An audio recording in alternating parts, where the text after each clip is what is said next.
We normally say that we don't design for our clients, but we design for our clients' clients. So it's the people that will meet the space that we are designing for, and tuning into that eye height. That's where our journey starts. It's always a tango, a dance with you, with the architect. We want the light to fill a little bit more than it does today. Your studio is famous for making the perfect imperfect. But when I look at this, you actually made the perfect hidden system imperfect. We see it, but that makes it perfect.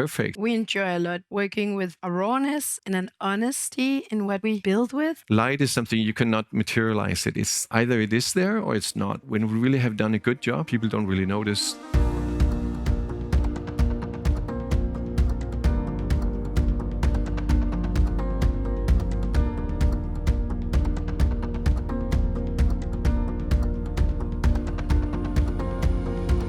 Hello, everyone, and thank you for being here. My name is Nikoline, and I am one of the 3 founding partners of the creative design and architecture studio Spacon X. And my studio have, amongst other things, recently designed the Rockfon showroom that we are sitting in the middle of, that we called Experience Worlds Within. Today's title for this conversation is called Identity in the Details. And Michael and I will be having an open conversation, no moderation, we don't need that. An open, honest conversation about how we work with identity, how we implement it into projects, and how that is experienced by the people that meet our projects. And Michael, pleasure to meet you.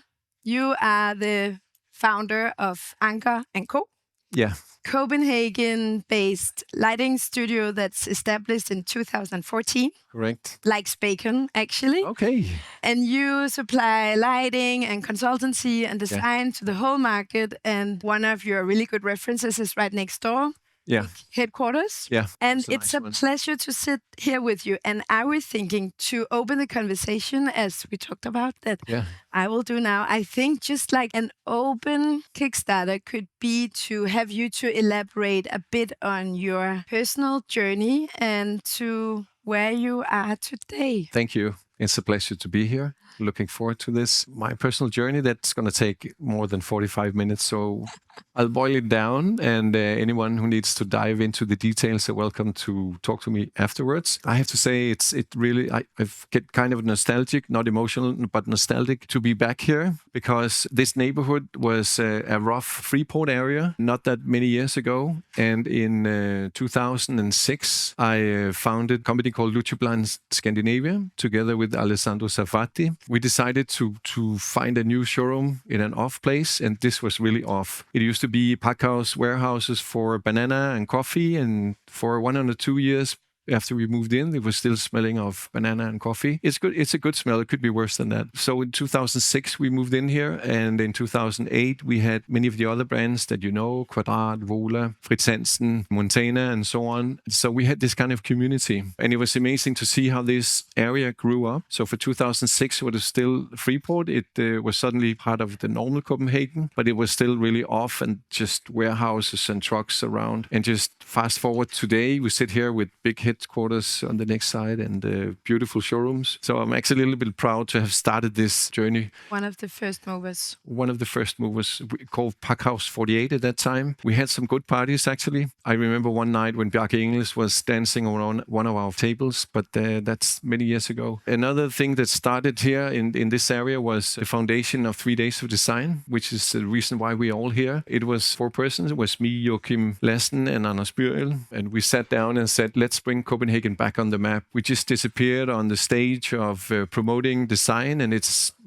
we have the best design, and we founded this little community, and then it grew, and then it grew. Then we had Signe Tatiane, that you probably know, on board, and she took it from there. So all credits goes her way, but that's how it all started. And it's a nice feeling when you walk around Copenhagen, coming here from our showroom, just seeing Italian, Japanese, meeting friends from the States, and it's amazing. Nice to be here. A little bit back to what I do. We do lighting design. I started working with Floss when I was 20 years. Actually, literally built it up from nothing organization to a big organization. Super interesting part of Floss was Piero Gandini that came into the company. He was second generation, and to work with him closely and see his vision and how he grew the company. And it was just the time when Philippe Starck was young. That's how old I am. And Jasper Morrison was entering the company. So you had the old designers like Castiglione, and then you had Jasper Morrison and Philip Starck coming in. So it was an amazing period, kind of a milestone. A thing that I added to this collaboration was actually the architectural light. So we always had a limit because it was decorative design. So I think one of my key notes or identity is that we work with decorative lighting, architectural lighting. This crossover is extremely interesting. And this we have taken from that point. We sold the company to Philips in Holland, and then I established Anker Co. One thing I really wanted to bring further was the lighting design department. And lighting designers really have a tough time in Denmark. In the rest of the world, lighting designers are considered on the same level as landscape architects or interior architects. But in Denmark, it's something you take for granted, or it's a free service offered by the suppliers. And we really wanted to change that. When I get started, I'm quite ambitious. So I told my team that we're going to be the best in the world. We're not there yet, but we have won the Danish lighting prize once for Noma. And lately, we have actually been working abroad. A few months ago, we were commissioned by Kengo Kuma. So that was kind for me like, whoa, now we are getting there where we would like to be. But it's all about lighting design. That was a short version. Thank you. That was the short version. But tell me a little bit about yourself and Spacon. And I mean, you have been doing a lot of things before Spacon as well. How is your journey? How does that look? My journey started out wanting to be a politician. And that's a good skill to have. And luckily didn't go that path. Then I discovered I come from a family of architects. So I discovered that studying architecture potentially could give kind of the same type of platform and possibility to actually move things, discuss things, and invent new forms and standards. And I enjoyed that through the whole study of architecture. And while studying architecture here in Copenhagen at the Royal Academy, I have always been part of a lot of panels and juries, started out in the Architecture Foundation, and have also been doing some television and radio programs. Always like to discuss the potentials of architecture, our fields of creativity, how we can keep pushing future boundaries together collectively. And then I founded Spacon X in 2014. That was after working for must have been 8 years at bigger studios in Copenhagen. I was also in New York working at a studio there. Enjoy architecture, but also came to a quick realization that the separation of creative fields often are in silos, and Spacon is founded on ambition and a wish and a hunger to mix the fields of creativity. It's founded as a cross-disciplinary studio where we have mixed all the fields of creativity into one studio, trying to do it with not that much more than 20 employees. We have been 38 employees at a point, but now we are back to 20, and that's a size we like a lot. 3 partners, but we are turning 11 now, so it's been a journey of that still to see how far we can take the holistic brand experiences. We call it crafting holistic brand experiences, but if we can really mix communication, interior, architecture, design products, and see how far we can come working with identity, which is That's super exciting. I think this talk today is also about how we work in our daily work with diving into the details, and I hope that's something we can share. So holistic approach and so on, everything starts with the first conversation. What's the way you start up your work with a client? How does a project start? Working with brand experiences instead of working with architecture first or form or function. It's always very much about wanting to understand each of our clients' brands' journeys. What is the values and what is the identity? And that is kind of one-to-one what we work from. We try to take that identity. Sometimes we work with developing that identity. Sometimes we work with developing that identity into a sharper narrative or a spatial narrative, and then we translate that into a spatial identity. That's where the architecture, the furniture, the interior, the communication comes on board. So it would always start with a quite deep dive into each of our clients' identities. Super interesting. To follow up on that, I would say that we listen to you because we are often commissioned by designers and architects. So we often say that if we have a direction, which is what you already have defined with the client, we actually jump in on a little bit later stage when you have set the direction, and together with you, with the designer, we kind of see how can we translate this language, that this concept that you have, how can we support this with the lighting structure? And lighting is often underestimated in many projects, and people, they're not aware that light can actually affect your mood. It can affect physical health. It can actually improve productivity and your creativity. But in order to do that, you need to have all the layers of light. And that's where our journey starts, to tap in on that. It's always a tango, a dance with you, with the architect, because we want the light to fill a little bit more than it does today. And often lighting is something they push in the background. So in many of these beautiful projects that we see around Copenhagen, lighting is actually one of the last features coming in. And we always met with this. We would love to have this solution, but we don't have the money anymore. So and what I find really interesting with lighting is part of creating the experience. And for us, architecture and design and whatever it is, it's all about creating experiences. And lighting, we all know how a mood and an experience can be changed by the light that we're surrounded with. And when you mention the different layers you need to understand in order to make the perfect light for a project, what could those layers then? Yeah, that's interesting. Richard Kelly really had it well when he said that it's about three things. It's about the ambient light, it's about the brilliance of light, it's about the directed light. That's not something we invented. It's something that was defined almost 100 years ago, and it's still the correct formula. Of course, you can add to this. We build on these layers, but translating that into a project, it means that the client has to understand that it has to be written into the architecture. Because if you come with the decorative pieces at the end, you just have an outlet. You don't have space for the architectural light. You don't have the layers that you would like. So working with the layers is extremely interesting. And for what we do, a lot of the solutions when we present them it's an intangible material.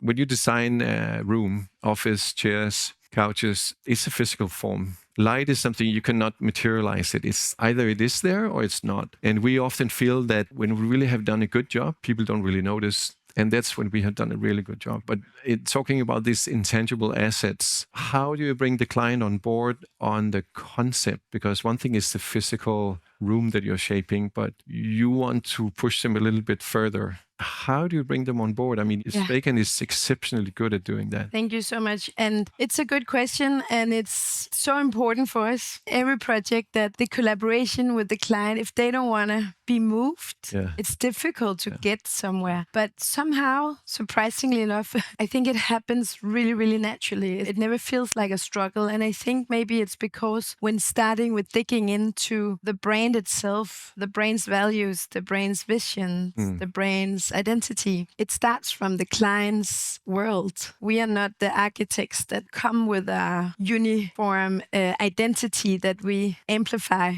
on all projects, no matter what client. Our design and architecture actually varies quite a lot. I think that's something that can be very visible for people, and that is definitely because it always is born out of each client's identity.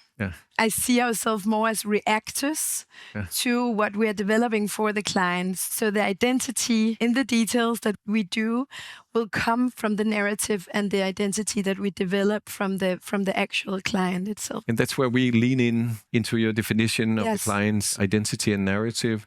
And that's where it becomes super interesting. And that's where we start to go down to the details. Exactly. If you have to mention a project where you are more specific on the details, where you think this is the detail that kind of, took us away. I've recalled many of your projects. One of them, which was a later one, was when the Noma project. POPL Burger. Yeah, exactly. Yes, it's a good reference. POPL Burger is a burger restaurant at Christianshavn, and it's built for the Noma family. Yes. And we got the project during COVID, where Rene Redzepi called us, and I couldn't hear who was calling, and we had to have the name twice. And it was Rene who discovered during COVID he was closing his fine dining restaurant down and was serving burgers, and enjoyed serving burgers for many people and getting the food and the cuisine out in that way. And he was eating quite often at a restaurant called Slurp Ramen Bar at Nansensgade that we had also designed. Good place. And that was why he was like, he wanted us to design his new restaurant. And that was a very beautiful collaboration with the client. And in this case, a client who is really into details and who is really into identity in all details. Yeah. It was a beautiful process, and this was one of the collaborative processes where we really can talk about like a client's knowledge. This is in innovation in food, and then mixed with our knowledge of spatial design, nurturing each other, because we were like digging with him into how food innovation happens, the menu card, the ingredients, and then our spatial design for POPL Burger is a clear reaction to that. So all the materials is a reflection of the menu cards. We worked with compressed flowers, actually a Rockfon product, which is the organoid that we installed in the ceilings and in the bathrooms with the corn flour and lavender and different things that reflected the menu. We worked with raw elm wood where you can really see the grains. We worked with untraditional materials like mycelium for the lamps we casted and compressed paper for the tabletops. So this was really a project where I feel that was it a game changer for you, it was a game changer in many ways. Yeah. It was a beautiful process, and today we are almost drawing everything for the Noma family. We do everything for Hart Bageri, which is Noma. We've done 11 Hart bakeries in Copenhagen, and everything for Hija de Sanchez and Noma projects. And each of them is Noma, but it's also really like this amazing process of reflecting the spatial values into each of the brand's identity. I can recall to that because we worked with Noma before they closed it for COVID. Yeah. And the research that went into the work for Noma was just enormous, super interesting, but we were kind of drawn into this conversation with... How was that process? Sorry, how was that process doing the Noma it was new, it was a little bit stressed, it was super challenging, but it was super inspiring. It was right after you started Anker Co. More or less, actually. A couple of years and after. We just talked about it before as well. It was one of the projects that really defined us. We can talk about that later, but we have pivoted into the international scene. Yeah. And the Noma project for us, for sure, was one of these projects that defined the way we could work. But it was super interesting talking about the details. And René was very focused on having an experience that was following the 3 seasons. And we were working with skilled people and other lighting designers as well to define how do we change the mood from these 3 different seasons, not 4, but 3. Yeah. And we found out that the changing or tuning the color temperature, so it kind of followed the daylight in the summer and the winter and so on. So we wanted to have this fireplace, cozy feeling, and we would kind of close the light around the tables more in the winter. We would work more with indirect light in the summer, so we would pull the beautiful daylight into the space. We had about an interview with 40, 50 people about how they saw the light, and amazing. Even Ali in the dishwashing, who's a partner of Noma. Yeah. We had good conversations with him, good energy, and he was like, I know they want cozy, but I want a lot of light. I want daylight. I want daylight all year. Fine, you're going to get for the daylight best working conditions. Exactly. Yeah.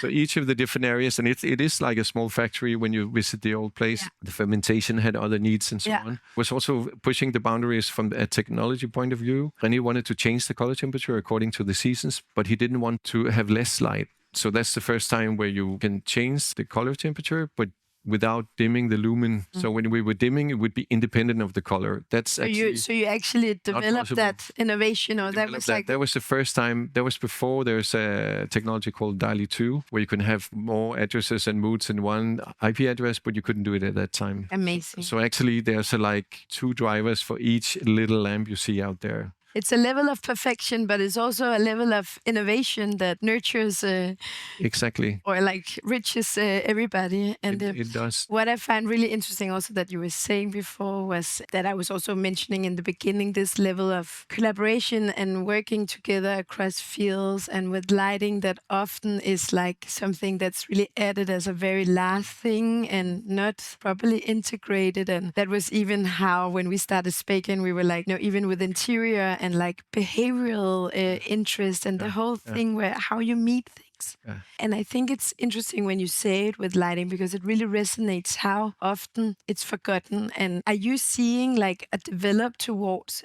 it being then more integrated, or is it still something you see as a lack, or how would you say the world is now in terms of integrating lighting? I see ourselves as pioneers, and it's getting much better the last 5 years than it was before, but it was still a long way from where we are brought in from the beginning, saying that we need an engineer to build this house and we need a lighting designer. We're not there yet, but lately we've gotten more and more calls from companies that we didn't expect. We worked on the headquarters from a really conservative company. It's of course a dream client to work with, but actually those clients are the toughest ones to negotiate with because there is a facilitation department that you have to go through, and you always come out without your clothes when you're done. But they treated us very nice. But the interesting part was the briefing from the client, from the owner of the company. When we had the first meeting was, Michael, I want my employees, when they come into our renovated headquarters, it should feel like a boutique hotel. So that's kind of a direction you can work with. And we actually took it from there, and it was super interesting. And it brings us back to another thing with technology and details. Is one thing is the light and the different layers of light. It's actually also a lot about how they interact with each other, the different layers. We use the lighting as an infrastructure in the building. You might not be aware of it, but I am. When you get older, you need more light. So we can actually customize the lighting level depending on where people are sitting. Some people don't need so much light. People need more light. We can dive into each little fixture in the whole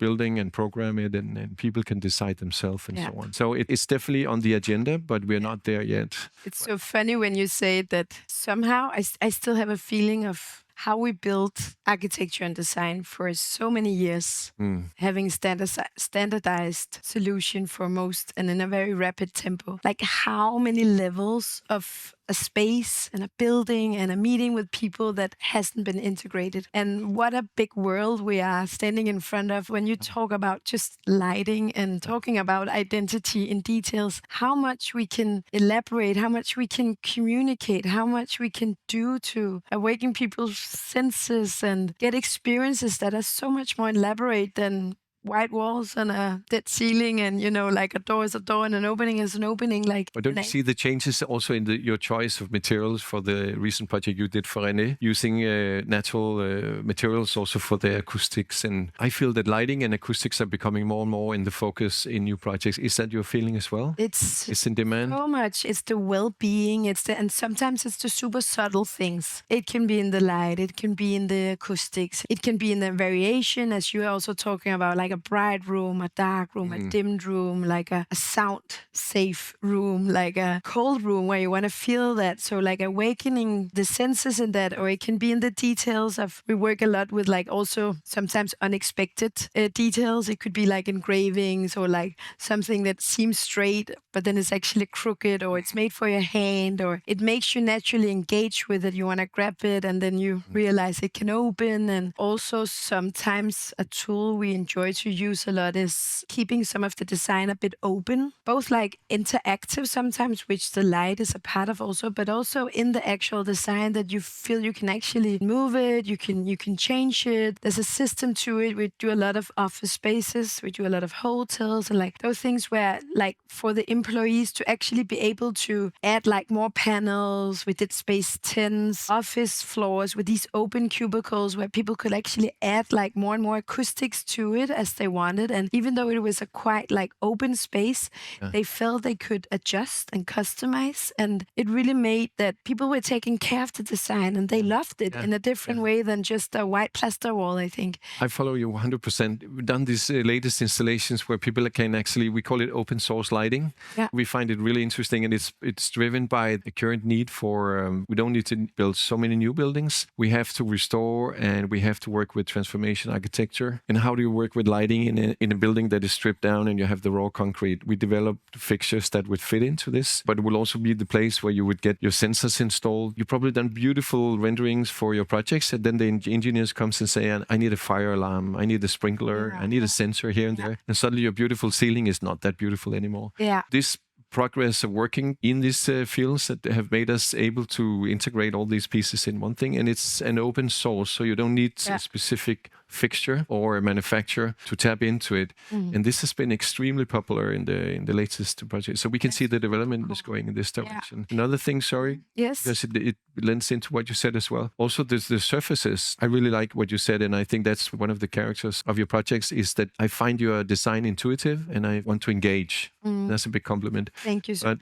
I also see that the materials are changing, and even fixtures can do a difference in how it's perceived. When we did Bjarke Ingels lighting, we talked about stripping, cutting off layers, and they can talk about how many layers they have cut off in the process. But we actually strip the fixture for any surface treatment, so it's a raw aluminum. Yeah. It's difficult to see when you go there, but it actually looks super nice. So this whole raw thing has gotten into become a theme. More and more clients are buying into this, so that's something we're going to see more. I think so. I think a lot, and we enjoy a lot working with a rawness and an honesty in what we build with. There's something very engaging in being able to see how things are constructed. Now we're talking about light, and we're talking about how much intelligence and how many layers there's to that, and that you can say about almost everything that makes a space. You could talk about Rockfon as an example.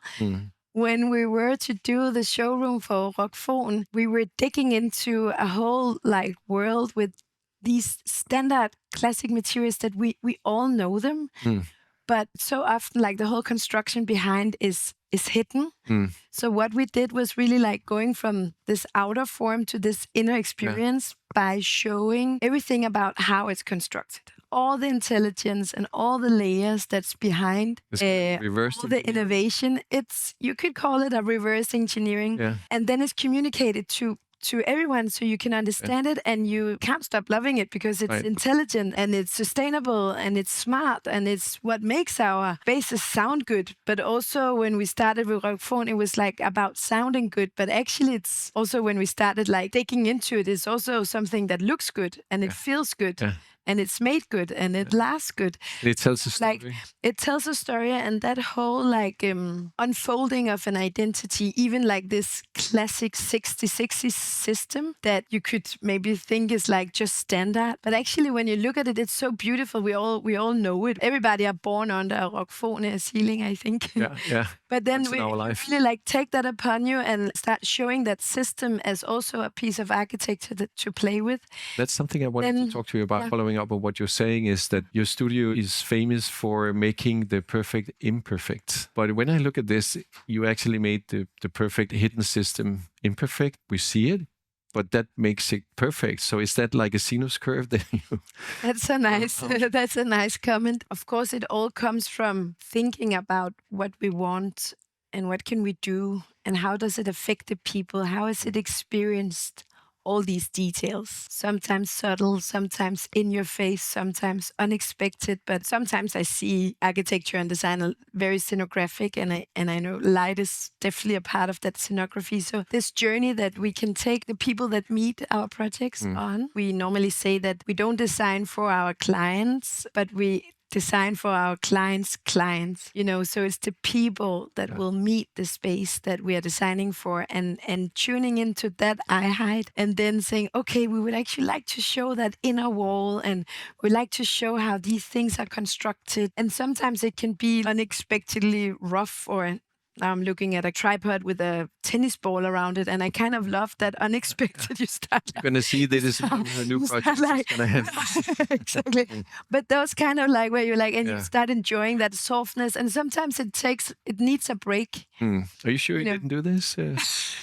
When you talk about this, it reminds me about bringing the user into the discussion and research. And just talking about research, as you shortly mentioned, from a short time ago, we just got commissioned by Kengo Kuma, as I mentioned. And the interesting part of this is a library. And it's a library in Norway. And we just had an onboarding meeting with the librarians, with the people that are going to work there. And that was really interesting. And it was not totally aligned with the beautiful narrative that we had from the architect and the contractor. So it's always interesting to bring in the user into the picture. And it actually inspired us to change and come up with a different suggestion for the lighting. So this kind of preparation is extremely important. Yeah. And I don't know to which degree, but when we did this, we had a pitch, we had a competition. Yeah. We were up against international lighting design bureaus. And we said, we need to know the studio of Kengo Kuma. Who are they? How are they working? And because that's our client. Mm-hmm. And we found out that he's particularly fond of something we have a lot of here in the Nordic areas, the lighting that touches the ground of the forest when you have the sun coming through the crown of the trees. Mm-hmm. And it's a Japanese symbol called Komorebi. I don't know if you heard about it. Yes, I have. But it's such a beautiful play with shadows. And amazing. And when we met them the first time, we, of course, moved our way into talking about Komorebi. And it actually became that we are protecting the darkness. We're trying to keep the shadows in the discussion all the time. Amazing. And I don't know if that's what did the trick. The other thing, it's the library and the museum for Ibsen, one of Norway's proudest poets. And I have to admit, I have not read Ibsen's works. I don't know if you have read Dollhouse. No, I haven't. Yes. Maybe. Yeah. Me neither. Yeah. I love that part of the work is that you have to put your head into the people behind. What you know, what are driving them? What are they working with all day? How are they going to fill up this library with what? So that's extremely interesting. That's also a very that's where you engage and you can passionate yourself to. Okay, there's a world here that I can dig into. I'm not just solving function. And I think when just talking about Kengo Kuma and the Japanese culture, we have definitely, like in the foundation of Spacon, we started out working with a big interest in spatial optimization and also the interest in like a closer fusion between building, space, furniture, and behavior. And that also has led us into an interest in how in the Asian culture, especially Japanese culture, the whole work with zoning. How much you can do with that, and lighting is a big part of that. And also this way of when you understand your users, how subtle you can actually work with transitions between quite diverse zones. I mean, in Japanese, it can be like a line on a mat, right? And I could imagine that also, like that's where lighting plays a big. It is, and the triggering point or the challenging point was that we have to make a smooth transition between interior and exterior. The project is positioned in a beautiful landscape, and they want the landscape to be part of the interior, and vice versa. So how do you do that with lighting? One thing that we also were challenged with at Noma is that when the daylight disappears, artificial light takes over, and the reflection you get from the windows is just killing the view. So you always need to think about that, having some lighting in the garden or in a surface outside that you kind of have a waypoint. Otherwise, it just becomes a big black wall. In the window. And with René, I've been crawling around in his garden, lighting up his straws, and it was never enough. And we had so much light at the end. It was like, they're going to burn if we put more light on. So, but we found a balance, and it's really interesting if you can keep that as long as possible. And this whole thing about transition light scenarios is also all about something I wanted to mention in the lighting is the moods.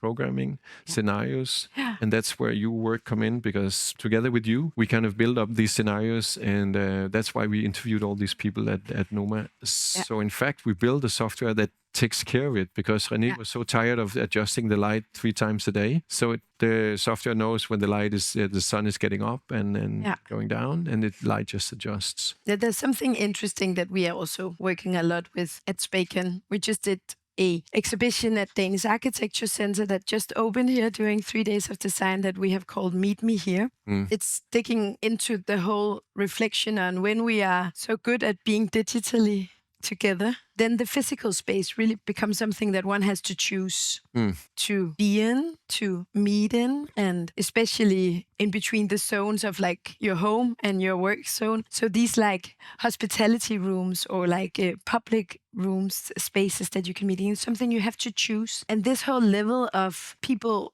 wanting more of a space. We are beyond like practical needs. You can do almost everything from home. So what demands does that give us to our spaces? Yeah, that's a good question, actually. How do you, this merging feel from home and the office? You used to say that about a hotel, that it was home away from home, but that's what people want in the office. Can you feel this need and do you accommodate this, or you challenge people and say there should be a difference between when you're working and when you're not? Or do you try to merge it into the design? I think it's that knowledge of how, and now we have also done on 11 years quite a lot of projects, so we can luckily look back at a lot of success and use that for the next client. But the whole knowledge of putting care into details and putting care into the identity and giving people an experience is, for example, when it's a workplace, what makes people want to go to work, because they could also work from home and remote. So most of the office clients we have, it's a big task that they really would like their employees to come to work. And of course, it's everything from like having a reflection of this company's brand values and visions to be reflected in the spatial identity. But it's definitely also about like making a well-being place. And actually, with most of the offices we work with a more homey approach, but it can be very diverse also with the lighting, that you want to have contrast in the zones. So I think it's really the feeling that all these tools we can play on to make sure that the identity is present in all the details is here to stay. Yeah. And we only just started. We're just starting. I think this is just the beginning of it. There's a question that I have come to my mind, because I know that you are teaching at the Royal Academy. I have done for a long time, and we're all facing the future with AI. Yeah. We all try to work with it, some more than others. But when you're sitting there with the students, knowing that in a not so distant future, some of their work will be replaced by AI, or you can prompt the chat GPT and then it will do part of the work. How do you prepare your students for the future to come? Yeah. And with AI as an enemy or as a supportive? A very interesting question, and we work with it both at the Academy through the different studies, but definitely also at Spacon. And I see a lot of these new tools as a gift and a play buddy. We use it a lot in Spacon to innovate and to, I love the whole thing from doing mood boards, that we don't have to only start with what is already built, that we don't have to start mood boarding from Pinterest, where everybody, totally agree. You can work with prompts, you can start with a mood board where there's fire in the water and and other things that's impossible. But what I believe we will see more and more and more taps a little bit into the whole like identity and demand to the physical space. That level of care you have probably all seen. You see so many things on your digital screens that pull for your attention, and you can see all these things generated by AI. And when you see something that's not generated by AI, that talks to you and communicates, you can see the difference. There's something fake in it, and I think it unveils itself so clearly compared to when people have put time into actually constructing it and then working with all those senses that will be awakened when you are in a physical space. So I believe it's a tool that we can play with a lot. There's a lot of really boring tasks and trivial tasks that you can jump. Exactly. Yeah. So I don't see it as something of a replacement. I see it as this opportunity to, when we talk today about all these layers and all these levels of intelligence and senses that we can bring into a space that's so much beyond white walls and functional square meters. There's so many more layers. I see that as an opportunity to really dig into that and develop a lot further with AI. So it will actually elevate the quality of the work that your students going to do in the future. I would say. And I could imagine with lighting also, all that intelligence that... It takes out all the boring part of the lighting work and it brings in all the interesting and the passion for the moods and so on. And I just follow up on what you're saying. We don't have two clients that are the same. No. The needs are not the same. No. We can tell the difference, but the system cannot tell the difference. Also that. Yeah. On that note, I just wanted to ask you, I think time is running away from us. I'm sure we could sit here talking for a long time. The theme of this year's 3 Days of Design is Keep It Real. How do you approach this? but it's a perfect title for us, and we have digged into it in so many ways. We just turned 10 last year, and did a book that we call The Complete Work in Progress, and it's not a traditional book. We made it out of entirely repurposed things from offices, old ring binders and plastic pockets and different things. So it has a lot of different chapters. Amongst them, a big AI chapter about imagining the future, a lot about process, and a lot about unveiling or sharing also all of the experiments that we've been going through the last 10 years, do's and don'ts, and for this collective creativity that we are hoping we'll get a lot more into. And that's really how we tapped into it also with this year's 3 Days of Design, that we wanted to celebrate the realness. And at Danish Architecture Center, we call the exhibition Meet Me Here. And it's all about being present in a room, celebrating how community doesn't just come of itself. It requires presence. It does. And it does require the acknowledge of each other's presence. At Design Museum Denmark, we have done the pavilion that we call Collaboration on Display, where we celebrate collaboration between fields, between knowledges. And I think it's an amazing title that you have been part of, I think, coming up with. So thank you for that. I just facilitated the platform where the creative ideas were built on. So that's really nice to see how it turned out and the way you embrace it as well. We took it to another level in our showroom because we wanted not to talk about fixtures. We wanted to talk about moods, and coming back to what I said in the beginning, lighting is really intangible. It's so difficult to capture. So we said people have to experience it themselves. And the best way we can do that is to bring them into our space and show them all these different scenarios. So if you feel a little bit inspired, please come and visit us in our showroom. It's just around the corner. Looking forward to meet you. And on that note, I will just thank all of you for being here today. And you, Nikoline, it's been an absolute pleasure. Likewise. Exchanging ideas with you. Thank you. I'm sure we could talk for hours. And I hope you got something from this, the details in our studios. And if not, we are here to talk later as well. Thank you. Thank you. Pleasure. Thank you. Pleasure.